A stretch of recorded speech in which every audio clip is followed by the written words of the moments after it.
Okay, so let's get past that first one. Let's go here. Here's the first equation that we're going to solve. Okay? So, if you're at home, pause it and write it down if you want, but we're just going to get going. So you get an equation that says solve for x. Now understand, we're kind of shifting gears here, and maybe I should make a bigger deal out of this. We're not verifying and we're not simplifying. So the toolbox, that's in the rear view mirror now. Now we are specifically going to end our problems with x equals an answer. Okay, we're not verifying, we're not doing, we're not trying to substitute, we're not trying to decompose fractions, we're solving equations. But we're solving equations with trigonometric terms. And I've said this a couple of times. Treat the trigonometric package as the variable. I've said that before. Okay? And that applies here as well. What does that mean? Tangent of x is our trigonometric, I call that the trigonometric package, right? You've got the tan and the x. That's the variable that we're solving for. Okay? So, well, I should say that's the variable that we're solving for first, and then we're going to solve for x. This is our flow chart. Go through this. Try to write all terms as variation. Now this means all trig terms. As variations of sine, cosine, or tangent. Check mark. I have tangent x and no other trig terms. Okay. Then I do this. Does the new equation have a squared trig term and a non-squared trig term?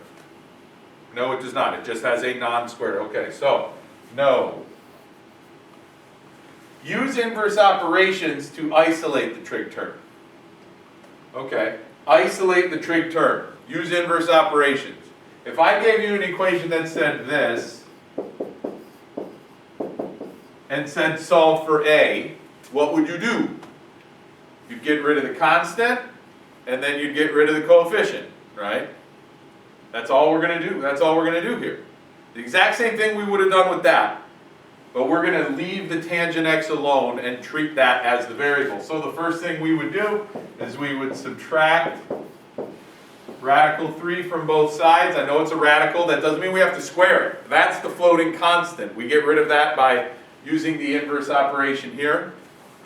So we have 3 tan x equals negative radical 3. Then we divide by 3. Divide by 3. So we have tan x equals negative radical 3 over 3. This is what we built up to. This is what we talked about this in the previous couple of videos, previous couple of slides. Okay? So now we're here. The next step is to say, okay, the angle in question has tangent value of negative radical 3 over 3. All right? Hopefully I kept, I don't think I did. Dang it. But we'll come back to this slide. So I know for a fact that the angles in question, because we have negative radical 3 over 3, are going to be pi over 6 angles. Okay? So, from here, we would say, okay, it's not pi over 6, but it's the pi over 6 angle where tangent is negative. And didn't we just in the opener write that down? And I'm kicking myself for, I don't think I left it open. Nope.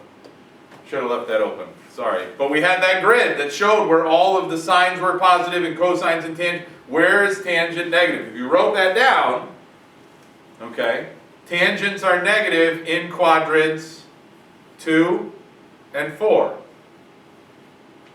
So to get a negative output from this tangent, I have to choose the pi over 6 angle that's in quadrant 2. And there's only one pi over 6 angle in quadrant 2.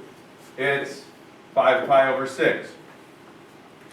And there's only a pi over 6 angle that's in quadrant 4. There's only one of them. That would be 11 pi over 6.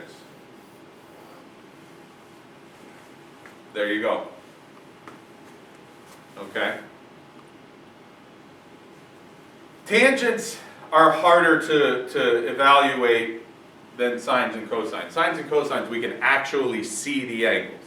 Tangents complicate things because you need to know what angle produces this output.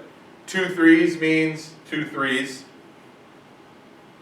And then you got to know where is tangent positive and where is tangent negative. Okay, and if you want, you don't need this for sine and cosine, but if you want this as like just a very quick reference, tangent of x is positive here, negative here, positive here, negative here. So when we had that negative right there, that meant we were looking in quadrants 4 and quadrant 2. 5 pi over 6 is in quadrant 2, 11 pi over 6 is in quadrant 4. Okay? Might help to write that down as well.